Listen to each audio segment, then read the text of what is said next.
Probably the most common question I get from people is, how do I fix the tear out on my board? And since I started the hand tool school in 2010 to today, it drops in my inbox 3 or 4 times a day. How do I fix this tearing I'm getting on the board? There are a lot of ways to control tear out, and it can depend on so many things. The species you're using, the plane you're using, the type of grain on the board. There's so many different things. I eventually boiled it down to my top 3 tips.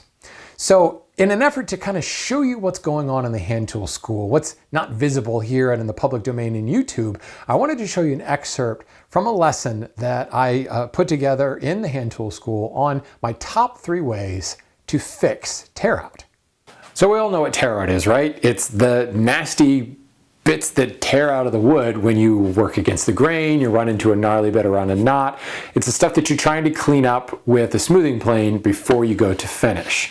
And I talk about really 3 elements of a plane that are required to prevent tear out. In order of importance, number 1 thing to eliminate tear out or prevent tear out is sharpness of the blade. When in doubt, sharp fixes everything. If you're having problems with the board, sharpen the blade. If you're getting tear out, sharpen the blade. Number 2 is actually the opening of the mouth. The tear out, if you think about it in another way, tear out is grain running out on a board. It's a splinter that wants to form. If I take a chisel to this wood, and let me illustrate. If I begin to drive this chisel in right there, this long splinter started to form and the grain jumped way out ahead of me. The split of this grain or the splinter that's forming is a good inch away from the blade. And you can see it's hinging right there and wanting to pull up. That is essentially tear out. The grain, the splinter is forming and running out the end of the board.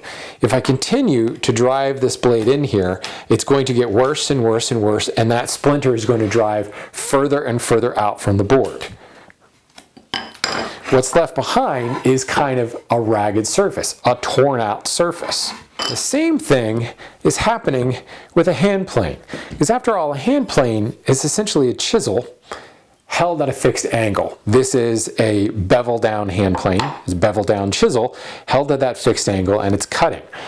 Well, the difference is the blade, or the chisel in this case, is housed within this body, and the sole puts pressure on the wood in front of that splinter. So if I were to come back with a chisel, I wouldn't do this because I'm going to cut myself, but if I were to come back with a chisel and begin to press this in, but keep a finger on the wood in front of it, yes, I would very quickly draw blood, but I would keep pressure down on the wood and it would prevent that splinter from popping up. Well, that is what the sole in front of the blade is doing. It's applying pressure on the fibers in front of the wedging action of the blade, holding it down and preventing that grain from running out. So when I take a plane pass, the pressure of the sole in front of everything is really helping to prevent that tear out. And that's why I say the thickness of the mouth is the number 2 important thing in preventing tear out. And rather, the tightness of that is what we're really talking about. In this case, this is my smoothing plane, and this is actually a pretty heavy cut for this smoothing plane. It's probably about 2/1000 of an inch thick. The opening of my throat here is set to be just a hair wider than the shaving I want to pull up. If I advance this blade a little bit more, maybe about half a turn, and I take a pass, it's really hard to push. And it's not really the thickness or the heaviness of the shaving, the shaving is actually clogging in the mouth. And you can see the shaving itself, see how this is all nice and curled up? This shaving is crinkled and deformed because it's actually clogging in the throat. The opening of my blade, or the opening in front of my blade, is now too tight, and it will either cause clogging or just make it really hard to push. That's not helping anybody, so I back the cut off, and if the mouth is set properly, you get these nice gossamer shavings with no tear out, and the the shaving just exits perfectly easily, no problems whatsoever. And what you'll find is it's kind of a balancing act. On your specific smoothing planes, you're setting that to be the opening, to be like the thickness of the hair on the wing of an insect, greater than the type of shaving you're taking. On your more medium and heavy removal planes, you're purposely setting it wide because, especially in something like a jack plane that can go from heavy removal to more medium removal of actually jointing all the way down to possibly even some smoothing type work, you want a wide range there. Now the third element in controlling tear out is the position of the chip breaker. And that's this little bit of steel that is screwed down or bolted down to the iron itself. You're not going to have these on bevel up planes, but that's a whole other geometry that's going on with the bevel facing up. The thing with the chip breaker is it essentially adds a steeper angle right behind the cutting edge, and it literally breaks the chip. Without the chip breaker, the blade is bedded, if it's a standard frog, it's bedded at 45 degrees. So the shaving starts to lift and that splinter starts to form, and it will just run straight up the blade, and you would just get a nice long shaving coming out. But our shavings, as we see, they curl. And the reason that they're curling is because the chip breaker is suddenly taking the angle from this lower 45 degrees to something much steeper. Generally, it's adding, another 45 to 50 degrees to it, turning it right up almost near vertical. And what that causes is an actual breaking of the chip. So let's go back to the splinter that I made earlier. You can see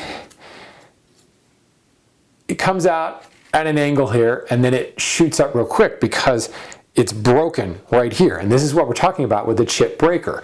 If this is coming out at a certain angle and then it's forced at a steeper angle all of a sudden, I just broke this chip in half. And that's all a curly shaving is.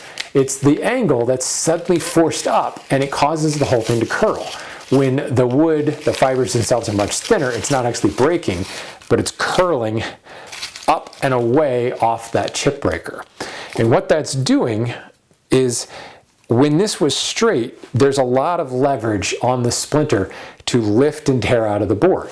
Once it breaks, that lever is shortened and there's less force, less attempt to drive this splinter to run out along the board.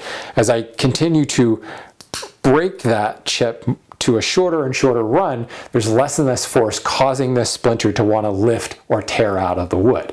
The chip breaker is relieving the stress, shortening the levering action of that splinter ahead of the mouth. Those are my three elements for removing tear out. Certainly there are more. I can hear some of you right now saying, well, what about the angle of the blade itself? And that is the whole principle with our bevel up planes, is the bevel that you've ground on that blade is what's creating that angle. In other words, what's causing the chip to break. On a traditional plane, this is a standard frog. You can put a York pitch frog that goes up 5 degrees. And it's the same idea. It's forcing that chip up a steeper angle faster. But one of the reasons that I don't include that blade angle is one of my essential elements to tear out is it's really a redundancy. It's the same thing that's happening using the chip breaker on the blade.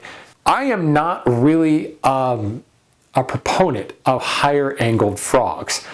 I would much rather go with a bevel up plane and control the angle that way, because I think that the higher angle frog, it certainly makes it harder to push the plane and it limits your plane a lot more. If you really want to control tear out, try sharpening, try closing the mouth, and try moving the chip breaker closer. Important thing to remember is these three things will get you like 99.9% of the situations you run into with tear out.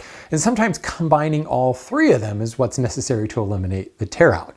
But there are a few other things, and I actually have a lesson in the hand tool school that covers my top 6 ways to deal with tear out. So yes, there are 3 more things that you can try as well, and that's just my blatant ploy to say, come check out the hand tool school, because there's more lessons on fixing tear out. And that's handtoolschool.net if you're interested. The important point to remember is understanding how the blade is actually cutting the wood and reading the grain to find the best response to that.